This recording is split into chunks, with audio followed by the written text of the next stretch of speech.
Hey guys, and welcome back to Crouton Cracker Jacks. Today, I'm going to show you how to make these ooey, gooey, delicious, and decadent caramel pecan cinnamon rolls. These are just your standard cinnamon rolls, but they're covered with a rich and decadent caramel sauce and loaded full of pecans. These are definitely not something that you want if you are trying to watch your weight or on a diet, but they are a little piece of heaven. They're super easy to make. They do take a little bit of time, but the time is definitely worth it. So let's get started. I'm going to start off making up my dough for the cinnamon rolls here. In my stand mixer, I'm going to add in half a cup of white granulated sugar. I'm also going to add in 1 cup of milk that I have heated up to about 100 degrees Fahrenheit. It's just a little bit warmer than body temperature. Make sure that that's not too hot because it will kill your yeast if it's too hot. And I'm just going to turn my mixer on here to help dissolve a little bit of that sugar in the milk. You don't have to go crazy here. We're going to mix it eventually anyway. I'm just going to make sure that that's not too hot, and I'm going to add on top of it, just sprinkle right on top, 2 teaspoons of active dry yeast. You could also use instant dry yeast if that's what you have available, or 1 packet if you want to use one of the little packets. I'm going to let this sit for about 5 minutes and make sure that my yeast foams up. If it does not, it means your yeast is dead. Start again. Also, if your milk is too hot, it'll kill your yeast. So make sure that it foams up a little bit. Then I'm going to add in 5 tablespoons of butter that I have let come to room temperature. I'm also going to add in 2 large eggs. I've gone ahead and whisked those up previously. It makes it a little bit easier to mix those in. I'm also going to add in 1 teaspoon of salt and about half a cup or so of flour. And this is just going to help those liquid ingredients come together, kind of help distribute the softened butter in there as well. I'm going to turn my mixer on here and let this come together, kind of form a little batter, if you will. Now, if you don't have a stand mixer, don't worry. You can do this in a bowl with a spoon. It's perfectly fine. You don't even need a spoon in a bowl. You could also do it directly on the counter. Just make a well with the dry ingredients and, like you would pasta. But I'm just using a stand mixer here because I have it. It makes it easy. And altogether, you want to add in about 4 cups of all-purpose flour here. But you want to gradually work this flour into the batter to gradually make a dough. You don't want to add it all in at once. It's going to go everywhere, and it's going to be hard to incorporate. So just add a little bit at a time. And when you get about half of that flour added, go ahead and use a spatula and scrape down your bowl. Make sure that everything is getting incorporated.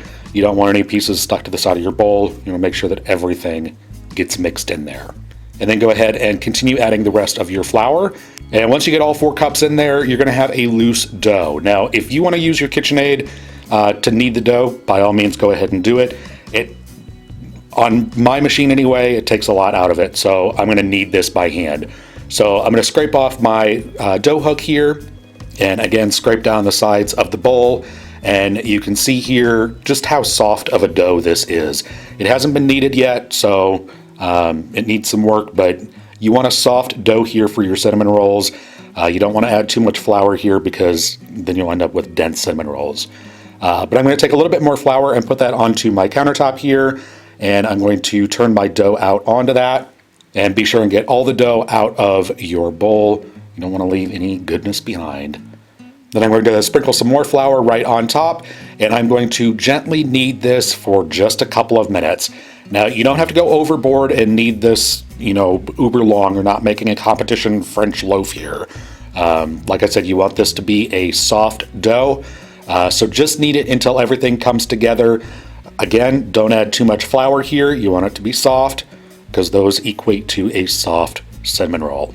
So get the extra flour out of the way. Continue kneading this just until it comes together.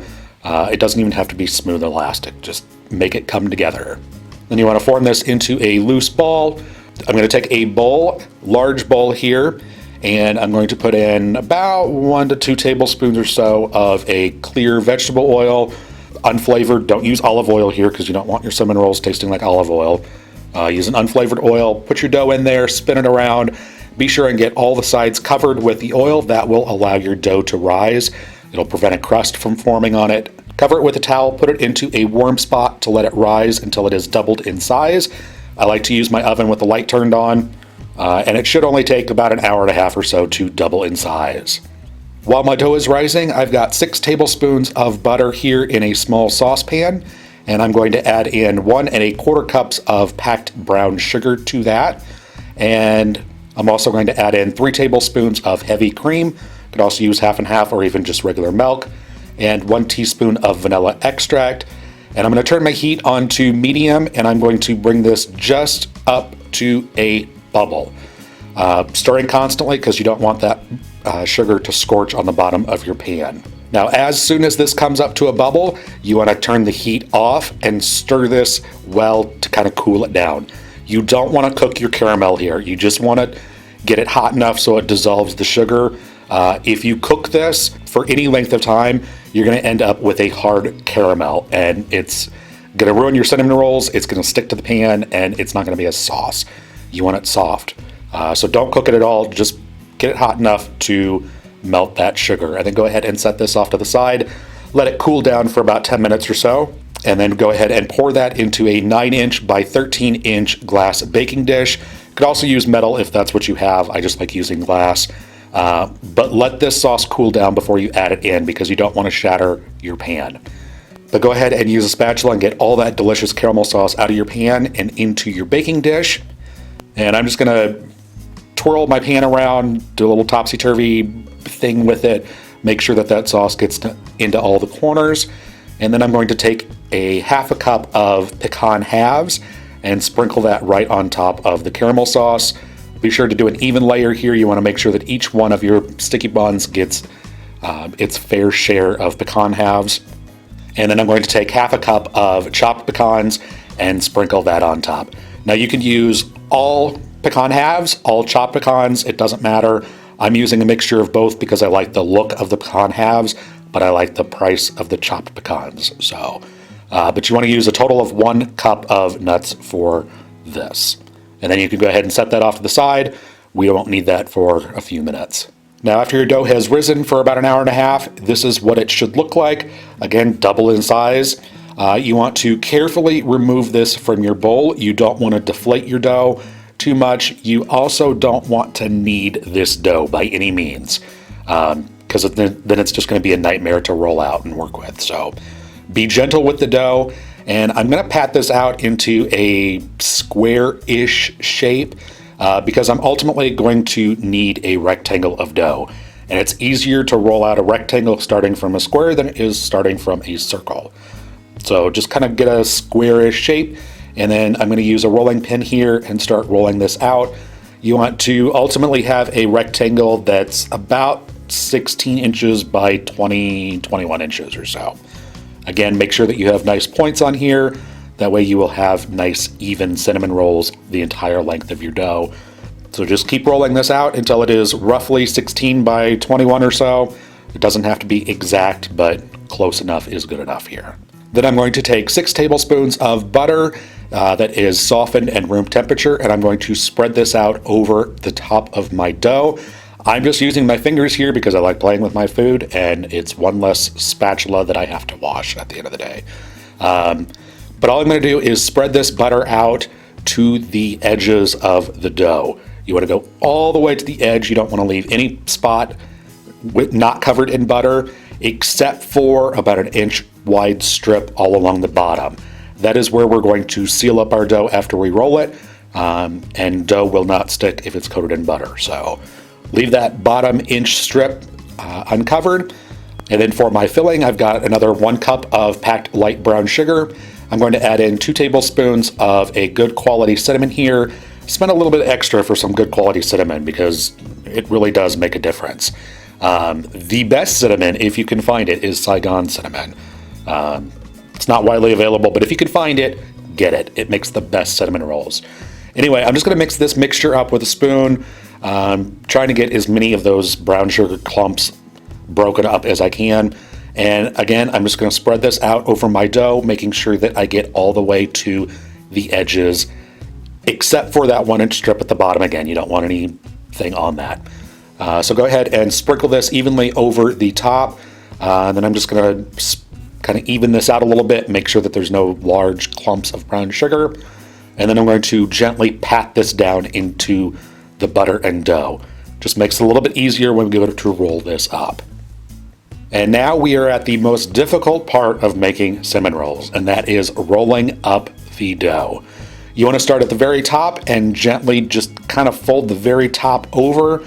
Now you want to be careful here because when you roll this out, this dough is going to want to stretch.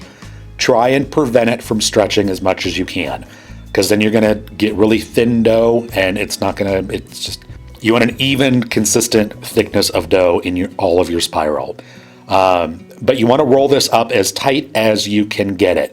The best way I've found is to just do what I'm doing here, gently picking up the dough and tucking it up and over, not really rolling it, just placing it there. And you want to go back and forth, left to right, left to right, left to right, all the way over a little bit at a time, and gradually roll this up. Again, try and get it as tight as you can get it. When you get to the end, go ahead and take that strip at the bottom and pull that up and over and seal that. Just kind of pinch it closed to seal that dough so that way your cinnamon rolls don't fall apart. And then we can go ahead and cut these into pieces. Now I'm going to be using a thick, heavy-duty piece of sewing thread here to cut these. You could also use fishing line or unflavored dental floss.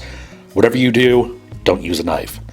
Anyway, I'm just going to take the two ends of the thread and cross them over each other, and then take each end and gently pull, and that slices right through the log, your cinnamon roll log. I'm going to cut this log in half, and then each half in half again, so it's in quarters, and then each quarter I'm going to cut into 3 equal pieces. Now I'm not going to get a ruler out and measure this. It doesn't have to be exact, just close enough is good enough here again.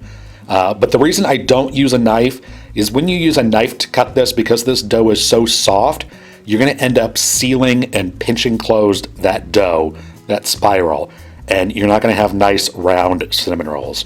So that's why I use the thread. I suggest you do as well.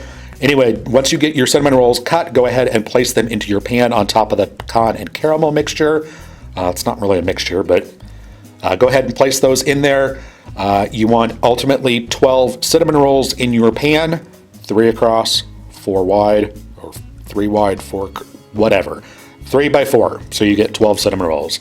Just keep on going through and cutting your cinnamon rolls and placing them into your pan. And once you get them all cut, this is what they will look like. I'm just going to gently press these down a little bit so it helps fill the pan out a little bit.